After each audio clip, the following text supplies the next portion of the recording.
Cool. All right, Andre Berto, welcome to the Happy Hustle Podcast, my brother. I am super excited to have you on. Yes, sir. Appreciate you for having me, my guy. Appreciate you for sure.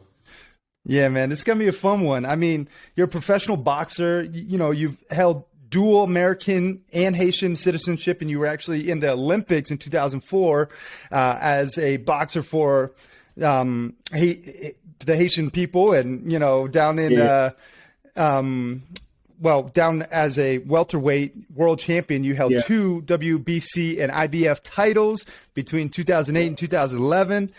And you had a WBA interim title in 2015. You fought Floyd Mayweather and a bunch of other awesome, athletes. And now you're transitioning into this business world. And I'm really excited to just kind of get into that fighter's mindset that you have that really, has transitioned from the ring to the boardroom and beyond. But before we get into all that good stuff, Andre, what's something interesting about yourself that not too many people know? You know what? I love to cook, and I love the cooking challenge. About it, in my podcast. I mean, I've actually had a few YouTube videos on my YouTube. It's called Champ's Kitchen. That during quarantine, during quarantine where everybody's sitting at home, I was like, everybody's bored. They're trying to figure out what they're going to do. I'm in the house. Let me call my videographer. Let's just start shooting these meals and that kind of caught fire, man. It was pretty dope. And a lot of people don't know is like when I used to be in training camps for a lot of these big fights, we have to be very strict on the way we eat, right? So in order for me to get through training camp, I would sit every day.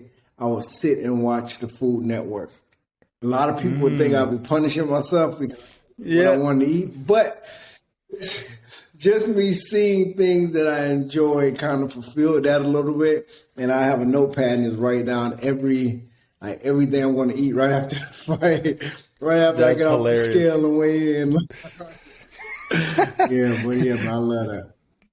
That's awesome, man. I mean, I'm not much of a cook. My fiance's, she's a phenomenal cook, so I let her, tackle that, but I appreciate food, and it's cool to see how your YouTube channel has grown, and like that's such an important piece, nutrition, to being a high performer, both as an athlete and as an entrepreneur. Talk to us a little bit about your mindset when it comes to nutrition.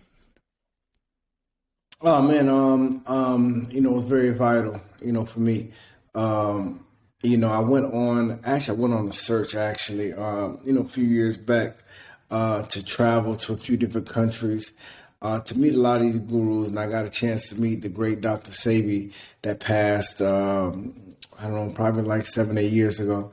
And if anybody had done their research on Dr. Sebi, he's the one that they say had the cure for AIDS and cancer and all these different things. And of course, he showed proof, these documents were true. And of course, they sent me back to Honduras and said, okay, you need to stay out of here. We don't need that around the situation. So I found out about him. I got a chance to go to Honduras and meet him and spend, almost a month with him and his family. And just learning just so much more, man. And just understanding how important nutrition is in the way that we take care of our temples, man, and that's just a life period. Of course, as an athlete, but just as it's a life period, man. So it's dope. Yeah, what's your nutrition palette look like now? I mean, are you more paleo? Are you more vegan? Are you carnivore, or is it just kind of a mix of all? Yeah, me right now, I got a chance to really, I'm somewhat like a scientist when it comes to my body. Like like I'm very in tune with my body and just how it works. So just very early in my career, I used to test a lot of different things out. I went vegan for a little bit to see how I feel. I went paleo for a little bit to see how I feel. So I understand certain situations, certain things that affect my body and my body type and my, DNA.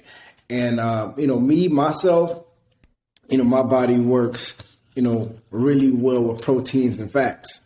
I'm not too much of a of a yeast guy or a dairy guy or any type of real carbs that I eat. They need to be more of like a rooted carb, like potatoes and bananas and things of that nature. Because I used to have a hard time. Our coaches are telling us, okay, before you come to the gym, have a bowl of oatmeal. But for some reason that didn't register. It didn't give me no energy. I used to go to the gym tired, from eating this or any type of, certain situations like a Gatorade or things of that nature, or like even, whatever it may be. Certain things just affected my body, a lot differently.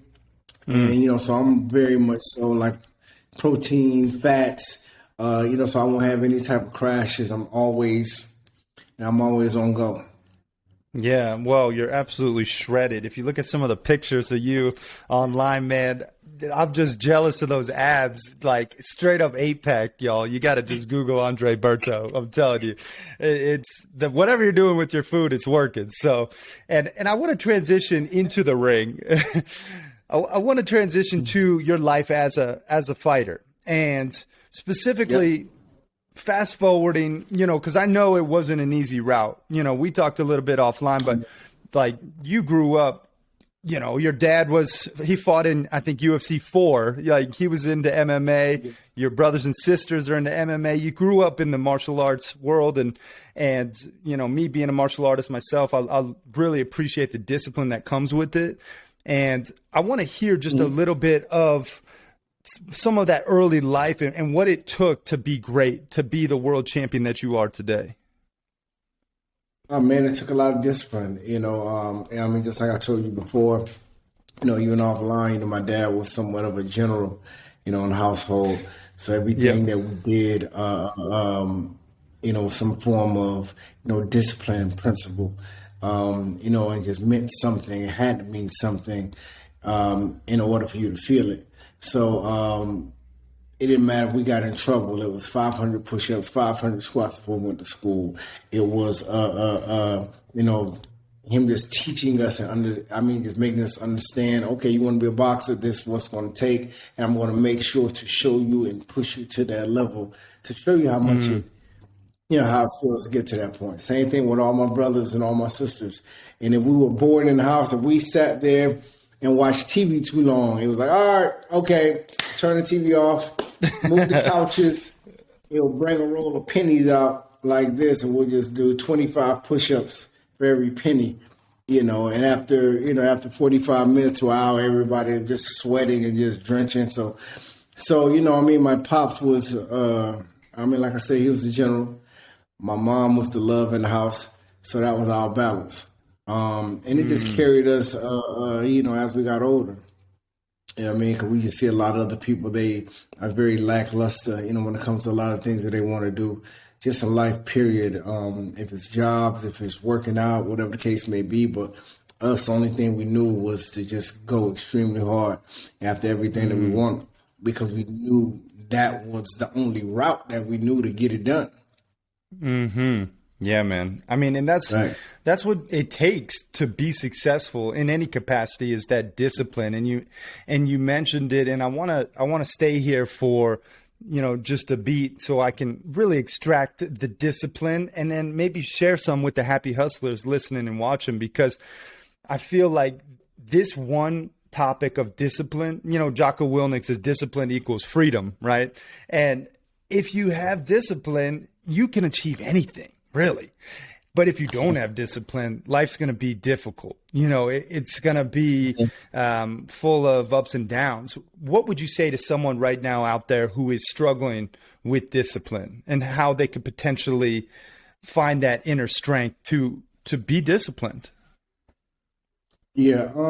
My thing is, I think that, more people need to take themselves, out of the equation so much, and just really try to find something that's bigger than themselves to keep them motivated or to push forward each and every day. Just me, myself, of course, I don't like, getting up at 6 o'clock, in the morning, every morning, or just going to work out every day. And of course, you're going to have those days. But just staying focused and staying dialed in on something that's bigger than yourself is always going to drive you it's a little different. If it's my mom, if it's my kids, you know what I mean? If it's going to see my cousin and let's say he's in the hospital or whatever the case may be, you just got to find something that's just going to drive you a little bit further than just yourself and thinking about your benefit. Understanding that what you do each and every morning, other people around you are watching. You know what I mean? And you're going to be able to put that fire in them. And as well, you're going to be able to help and just provide others. I love that. I mean, I always say your why is your fuel to push past the inevitable adversity. You know, whether that adversity be your alarm clock in the morning when you don't want to get up, or maybe it's, you fell on hard times and your business lost some major deals and, you need to think back to that fuel to your fire to keep pushing. I really love that answer because when you're just, trading your time for money or like doing a corporate career that you don't really feel passionate about, I don't think that fire is really the fuel. I think it's more just that sense of security. And oftentimes that sense of security isn't enough to reach that fulfillment that we're all seeking, right? Now, just talking in terms of boxing, I got to ask, I mean, what's it like to fight Floyd Mayweather? I mean, I know you chased him around the ring for a long time, but that guy, he's slick, man. What's it like fighting him? I chased him around the ring, of course, for 12 rounds. Floyd is, he's definitely somebody I've been watching since I was a young kid, and being able to have that opportunity to fight him in front of millions of people definitely just was, you reach the peak of the sport, doing it at that point. But just being in there with him, very slick, very fast, very knowledgeable. Like I've never seen anyone in the ring that was so aware of every little piece of what was going on in the ring, outside the ring. He was very attentive on everything. Like he knew like every step of that ring, everywhere he moved. I said he would always look up at the clock to check the time. Each round, he always knew where the referee was, so he can kind of sneak little situations behind the referee. Every time we went to go sit, in between rounds, while I was, talking to my coach and, I'm taking breaths, I can see him looking over his coach's, shoulder, looking at me to see if I was tired, or see, anything he wanted to see and wanted to try to observe, he tried to, you understand? So he's very, very, very observant every second of every round. I was like, wow, like he really takes this shit in. It really looks like he feels like he's at home. He was that comfortable.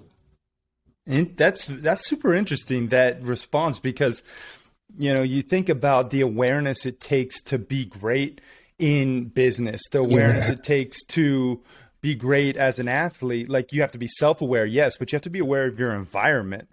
And if you're not, then what happens is you're reactive rather than, being prepared and being responsive. I feel like when you react, you give away your power, but when you respond, you're in control. Yeah. And so that's interesting that you say how observant he was. And just even for him, it's, like even for us athletes, it's very easy for us to get either distracted or have this, laziness in certain pockets, when it comes to fight time, especially if you're in a situation, with a guy like Floyd, when the fight isn't extremely exciting or extremely combative, it's very easy to find yourself, in lazy pockets in that fight. Okay, cool. Just being lazy. That's when he attacks. Bam, bam. That's when he attacks. He kind of lures you into being lazy, and that's when he's attacked. So it's very hard to just stay very attentive for every second of every round. And I think that he has definitely mastered that. And of course, that's something that a lot of our coaches, like I said, they push that in training camp as well. Just try to stay very attentive every second of every round. You don't know what may happen. Yeah, that's exactly right. The game plan. That's what he lures you in, and then pop, the 1-2 piece combo, Yeah. He's what is he, 50-0, right? For a reason. 50-0. Man, you'll run around and get you lazy, chasing them, and he'll pop. Okay, run around. And by the time you try to get it back, the clock in the round is already over. He snuck out with the win in that round. He just collects it up. Like, he really thinks round by round. He takes his time every round, just enough to win. Enough to win. I hear you, man. And one thing I heard you speak about, and I want to touch on it. It's financial literacy, because for me, I think my financial situation completely shifted when I took financial literacy seriously. Meaning, I read books about finances. I researched. I watched videos, and I just think a lot of the life skills around finances aren't taught in traditional education. And, both of us Florida boys, we can empathize with probably the public school system. And it's just, we don't learn, taxes or the difference between a stock and a bond, or, it's like, you got to figure that stuff out after. And I know you came up on, some big money in your fights, millions and millions of dollars, and you were kind of stuck to manage it on your own until you brought in the right people. What do you say to young athletes, young entrepreneurs who maybe are coming up on new money and maybe they're not taking their finances as seriously? What do you say to those people in terms of advisement regarding financial literacy? Of course, you just need to seek out information. I understand, just me myself coming from the inner city, and I know how it feels not to have, and to be able to finally be, in a situation to have millions of dollars, and of course now I can live this life that I've always seen on TV. I can provide for my family. I can do this. I can do that. But without a real plan or without real structure, I'm letting you know, because I've seen it over and over again. Of course, I've thrown away a lot of money myself, just understanding that you keep throwing that money out there, it's not coming back. You know what I'm saying? It's not coming back. And that career that you are very high on and it feels great here, it always goes here. Always. It's always going to drop. So, I think that's not being, that doesn't, it's not spoken about enough. And I understand, because, being able to be on that top level for so long, you don't think about that. You don't want to think about that. You want to continue, feeling like Superman. But of course, I felt like I was Superman too, until my body started ripping up on me. I'm having injuries left and right, and things started changing up a little bit. So, my thing is to be able to get ahead of the game a little bit. Of course, you want to enjoy yourself, but the main thing is try to set your foundation up first. Understand that you need to definitely put a lot of that cash in some great assets that's going to give you those returns. Those type of returns will pay for your lifestyle. You know what I mean? But when that car gets old and when those clothes get old, those assets are going to continue paying you, instead of you just throwing money out there and just losing it.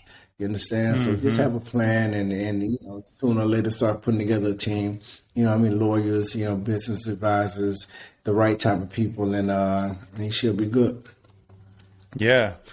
Yeah. Assets are, like, I think people get it twisted too. What are assets? Like, people think sometimes like real estate is an asset, and it can be if you rent it out. But if it's your own personal asset, like a real estate that you live in, then that becomes a depreciating asset, because then you're paying taxes on it, the roof, and there's also, there's a lot of different things when you are, I think, on the come up, like, you think it'll last forever. I know when I had a bunch of money early on in my career, like, I was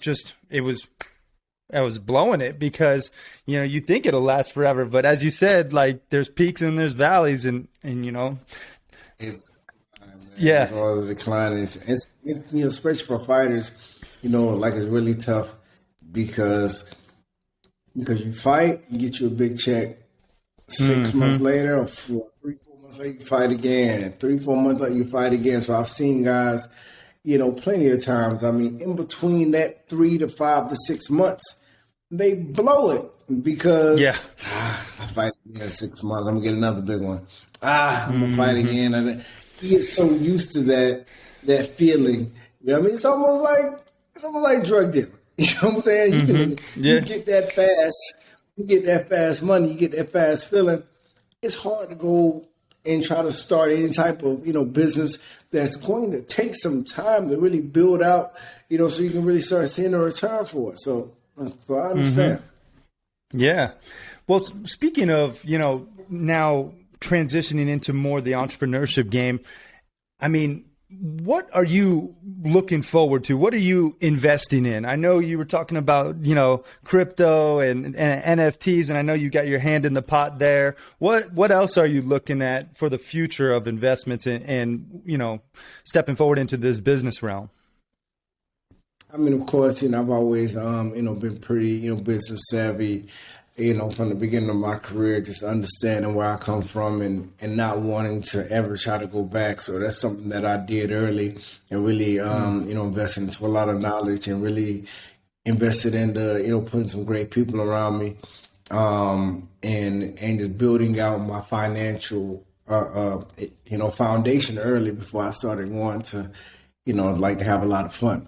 But I've been in real estate heavy for a very, very, very long time.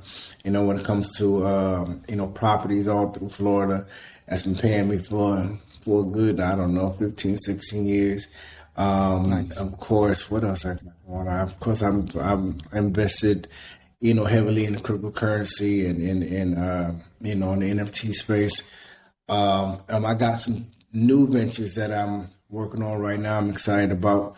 I got my Harvest line that's coming out. It's more of like an active wear, cool. Line that's going to compete with the Gymsharks and things of that nature that I'm excited about. We got a Strike that's coming. I believe it's hopefully dropping probably next month. So that's more of like a fitness, fitness equipment. Line that I partnered up with some of my guys from Amazon, some big guys out on the Amazon space. Oh, cool. So we're really trying to take over that whole niche, on the Amazon side, which should be really, really dope. I have equity in a few different companies. Also have, equity in this company called Breakout that's coming out here very, very soon. I think another 2 weeks. It's supposed to be rolling out. It should be a game changer on that side, when it comes to, nice. Social media, when it comes to, like I say, the NFT market, crypto market as well. So it should be. Dang, man, you're busy. You got a lot going on. I mean, damn. Man, but, like I tell guys all the time, especially athletes, like, I get upset sometimes when I see a lot of athletes, as soon as their career either starts declining or it's over, they feel like their lives are over. That's it, because their identities are so much in that thing. But for me, man, it's like, when I see it, and I get a little upset because I'm like, listen, brother, as long as you got breath in your lungs, brother, you move forward. This sports thing that we have that's been great for us, but this is like the most tremendous platform that we can jump off of to do other things. You've been talented all your life, continue being talented, become a student again, and of course, like I told you before, that's probably like the hardest thing, for athletes, and mainly superstar athletes, is for them to be a student again and learn something new and to be able to put a good team together and just start building again. But like I said, you'll get there quick. Yeah, that mindset though, like that learner, always the student mindset. That's how you supersede the competition and continue to grow and evolve. And I'm curious, Andre, just with everything you got going on, on the Happy Hustle, we talk a lot about balance, both personally and professionally. Well, what does it look like right now for you, both, professionally and personally, and how you balance the both? Man, I try my best because you need that balance, man. You need to, but sometimes it's a little tough, especially, if you've been ambitious your whole life and you want to try to make sure this goes right and this goes right. Your hands on everything. You're trying to be the best you can be in whatever type of area. But that can also be, like I said, we spoke about it. You can also just, run yourself into a wall too. You can run yourself into a wall. Leave spots within your family, within your life that is empty. And that's something that you don't want to do, man. You want to be able to carve out time to dial in on this work, but also carve out time for your wife, your girlfriend, for your kids, and try to have that balance in your life. You know what I mean? You have to. Like even today, I'm doing this call with you, but after that, I'm with the kids. I'm with the kids. I love it. My lady, spend some time, spend some time with them, and just to make them feel good, and to just like I say, continue to push it forward. But you need that balance. You need it. You need it. I know it's tough. You need it. Yeah. I always say balance equals happiness. Like, I really do believe, for sure. From my own journey, I was so imbalanced on the entrepreneurial grind, with my tech startup in New York City, just working 100+ hour weeks and getting less than 5 hours of sleep and just grinding nonstop. And I burn out. And I think there's just now this epidemic of this burnout culture. We mentioned Gary Vee, your friend, and how hard he pushes. And I know, it's enticing. Yeah, he pushes hard. But what would you say to someone who's maybe burning the candle at both ends? Like maybe a piece of advice in terms of like getting back to that homeostasis? Relax, man, and stay patient. I mean, it's one thing that Gary speaks about as well. A lot of is being patient, but I know it's hard to see that, when you see a guy like him going 100 miles an hour. You know what I mean? But like I said, Gary's been putting in that type of work, since his 20s. And that's just him. Just me just knowing him personally, like that's him. Like he just has that hyper energy all the time, and it sounds like, and it looks like that he's all over the place and handling a million different things, which is great. But me, knowing him, I know he's really focused just on 2 or 3 actual things that are really, thriving his businesses, but he definitely wants to continue just being, the man here in this coach and really just trying to push certain things like patience and happiness. Yeah. And I think that people need to take that piece of it. And just realize that, it's going to come. Just relax. Just try to have some balance. Relax. Don't burn out so early. You know what I mean? Because like you said, kids now, it's kids now. 18, 19 going. They're going extremely hard, man. They're going nuts. And it's leading to a lot of other things too, drugs or whatever the case may be, just so they can stay on that pace. You got to be able to just relax, man, and just be able to find balance. And if you're able to build a certain type of business, start implementing certain things in that business so you can have your time back. Start implementing certain employees, or just start implementing people in places so you can start buying your time back so you can relax. I think that's one of the most important as well. When it comes to a lot of people that are, that are building businesses. Like my friend Bradley told me, like, listen, just implement the right people when it comes to systems and processes and people. That's what you need. So you can buy your time back. So you can have time to go spend time with your wife and your kids and go do this and go do that. Put a game plan together so this team can just go to work. Yeah, patience, man. I love that delayed gratification, because everyone wants that instant gratification, but when you can be okay with the delayed gratification. Yeah, right now the dopamine dumps. With social media, everything's so instant. The instant gratification, the feedback. Yeah, it is. And I want to touch on just networking again. You have one of the most vast arrays that transcends, industry, culture. Like just seeing some of your friends, from Mike Tyson to Diddy to Dan Fleischman to Ed Milet, like Beyonce, like you're connected all across the world with these people. And I'm curious, what would you say is the importance of having a network, and how do you lead with that value first mindset? Because I always like to deliver value to people in my network and not be that taker. But I think a lot of people, when they're networking, they always look for something in like return. They're like, ooh, what can this person get me? What's your mindset when it comes to networking? I mean, I think that's everything. I think, what my guy said, he said, your network is your network. So you want to be able to, I believe your network is a lot more important, than everything else. You can be in certain rooms, you can be in certain circles. It's funny, like Dan Fleischman, he called me the other day and told me, he's like, listen, just by being in the right circle, in the right rooms, you can mistakenly end up being in deals that'll make you a millionaire.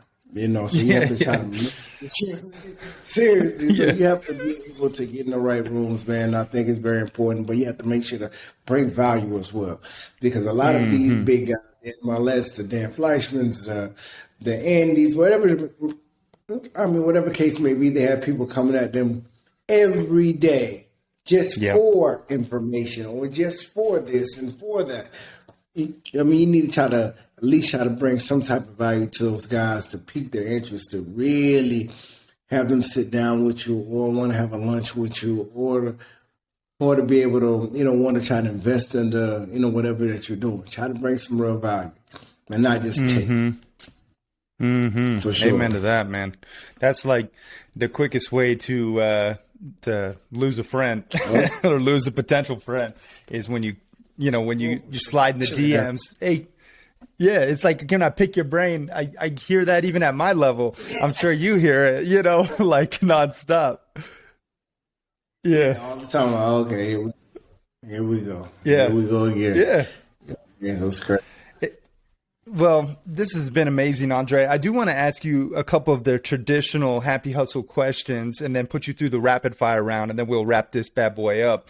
But before I do, I want to, I want to ask you, where can people go, the Happy Hustlers out there, to, learn more about you, maybe check out your YouTube channel? Give us some links. Yeah, for sure, man. Of course, on all my platforms, it's at Andre Berto. When it comes to my Instagram, when it comes to my Facebook, when it comes to my Twitter, LinkedIn, YouTube, Andre Berto TV. You just catch me on all those different, platforms. Just learn a little bit more and just get into my life, man. It's pretty exciting. We like to have some fun, but at the same time, we're definitely, making an impact, every area that we can. So definitely check me out. AndreBerto on all platforms. Yeah, check him out. We'll link it all up in the show notes as well. Now, Andre, I talk about these happy hustle hacks in a couple different disciplines. First being health. We talked on nutrition early on in the convo, but do you have a happy hustle hack, maybe something a little different, maybe a tip, a tool, a tactic, something that you do to stay both physically and mentally optimized that you could share with the happy hustlers? What do you mean, like nutrition-wise or just period? It could be anything to do with, maybe physical performance or mental performance. Me myself, I have to start my day the right way. I think the way you start the day, pretty much sets the tone, for your day. So even like today, I woke up, early in the morning at 6 o'clock. Of course, I prayed first and tried to have that time to myself, first to really sit down and, drink a cup of coffee and just try to relax and just try to meditate, and try to envision, what I want for the day, for the week, for the month, and really put it out there in the universe. What I want to try to accomplish, what I really want to, manifest for my future. And then, of course, for after that, went and hit the gym. I can't really function, correctly unless I feel that energy of just working out, just having that good blood flow, sweating, And, I got some great guys in the gym with me that just, that talk that shit to me, and we get to it. And that sets my tone for the rest of the day. Now, of course, boom, got here, jumped in the shower, drank a protein shake. Now I'm ready to attack the day. Like, okay, what's next? What's next? Yeah. I'm ready. Yeah. I mean, you win the day in the morning, as they say. And we have a very similar morning routine, actually. And I think a lot of high performers integrate meditation, hyperhydration, exercise, prayer, I just think there's some core components of really winning your day. Now, I'm curious, just staying here for a sec, what's your night routine look like in order to get optimal sleep? Oh, man, I try. I try. I mean, about it, man, because I'm more of a night owl. I'm more of a night owl too. So it's like, so I try my best to try to shut everything down at a certain point. 7, 8 o'clock, try to shut all work down, around that time, so I can try to relax and try to wind down. And a lot of times I do some stretching before I go lay down, or whatever the case may be. But I really try to just wind it down, probably about 7, 8 o'clock. Like I said, it's hard for me because I'm a night owl as well. Like I love, my mind goes all the time. All the time, I keep notepads everywhere. I got notepads all over. I just write down just ideas and strategies, man. All day, pens and notepads. So, but especially at night, that really clicks for me all the time. So it's, so it's tough for me sometimes, but I try to knock it down and try to have some me time around 7, 8 o'clock and wind it down. Yeah. Okay. Now I do want to touch on money. I always like to ask a happy hustle hack in regards to money. Something that you do to save, invest, or spend wisely, maybe a tip or tool, a tactic in this arena. Yeah. One thing, man, everything that I want. And of course I love nice things too. Oh, I see your whips, man. You got some nice whips. Yeah, I'm sitting all right now. I like to have a good time. I always try to make sure, instead of going out buying it or purchasing it or even, leasing it, whatever the case may be, I always try to invest in something that's going to pay for it. If it's a piece of property, or just whatever the case may be, I try to invest in some type of asset that's going to be able to pay for it for me. So I don't have to sit back and just worry about it and not worry that my money is going forever. Because now, I get this car or I get this, whatever the case may be, and I get tired of it, the asset's going to continue paying for it still. Even if I'm tired of it and I'm ready to throw it away, I still got that money coming from the asset that I put in. So anything that you want, I think the first thing to do, always try to think about an asset that you can invest in that will pay for that item, and it's going to continue paying you long term. Man, some wise advice right there. All the happy hustlers, I hope you heed it. That's good stuff, Andre. And I do want to touch on spirituality. I'm a man of faith myself. I pray and I believe in God, and I think it's really important to have faith in something bigger than yourself. I don't necessarily care one God or another, whatever you believe in, that's up to you. But I just think having that spiritual mindset is imperative. Do you have a happy hustle hack in regards to spirituality? Maybe something that you do, to connect to a higher power that you can share?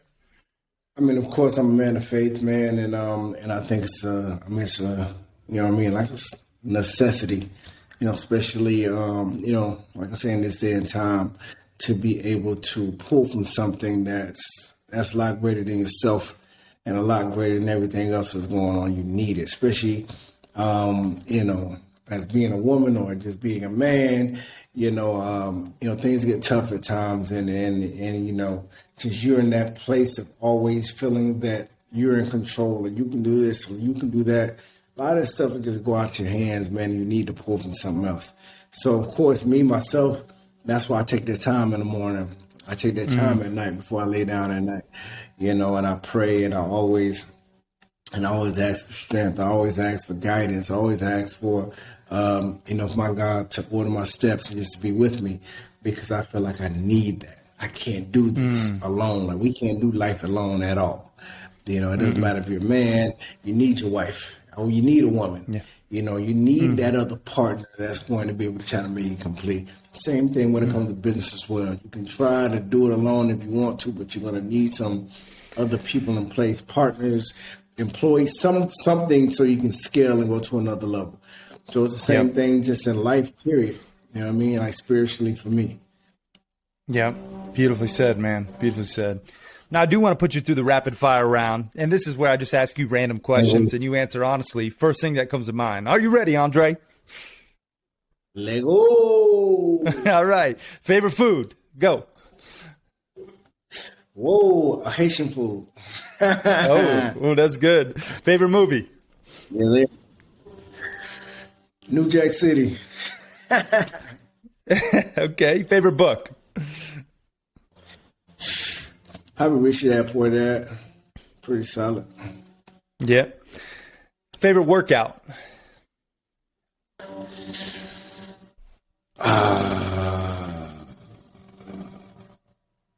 don't know. I can just say boxing workout, I guess. Yeah. Best business advice?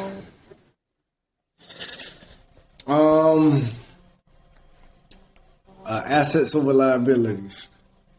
That's good. What's your spirit animal? You know what?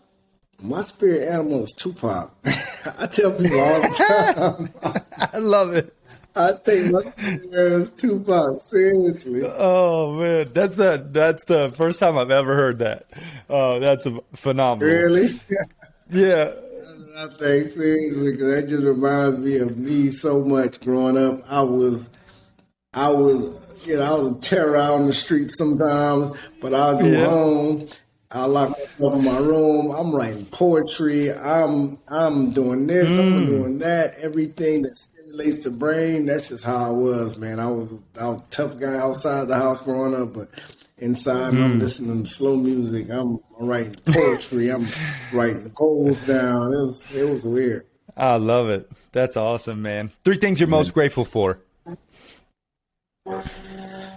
Man, 3 things. For God, of course. My faith, my family, and the drive that my dad instilled in me. And if you had a billboard for the world to see with your last piece of content on it, Andre, what's that billboard going to read?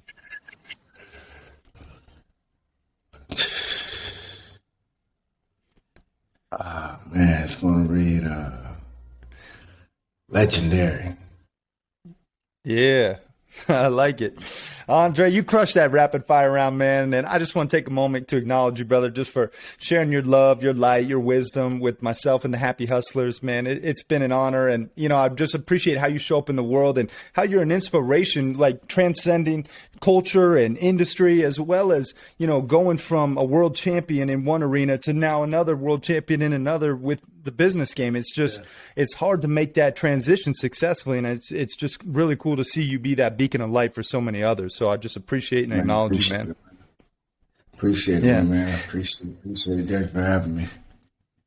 Any final words before I ask you the last question that you want to say to the Happy Hustlers? And then again, just all the Happy Hustlers, y'all keep hustling, but find some balance in your hustle now. Man, you guys keep going, man. Keep striving. You got a whole world out there to travel and to touch. You guys are great out there. Everybody has something great in them. You just got to reach it, man. And I think the world is ready for whatever you bring to the table. So be stern at it, stay focused at it, and don't take no for an answer. Preach. Last question, Andre. What does happy hustling mean to you? Happy hustling means to me is to be able to do what you love and strive at it.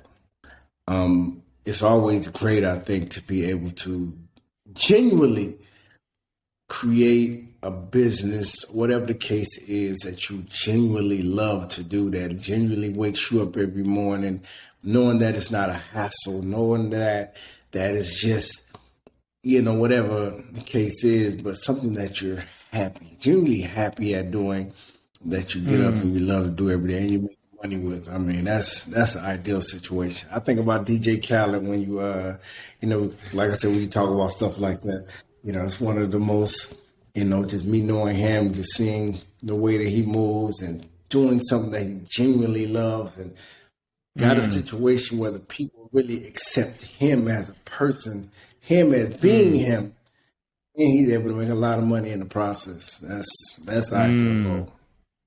Love it. Andre Berto, y'all, mic drop. That was amazing. We'll check him out online. We'll link it all up in the show notes. Peace and love, everyone. Thanks for watching and listening. We are out.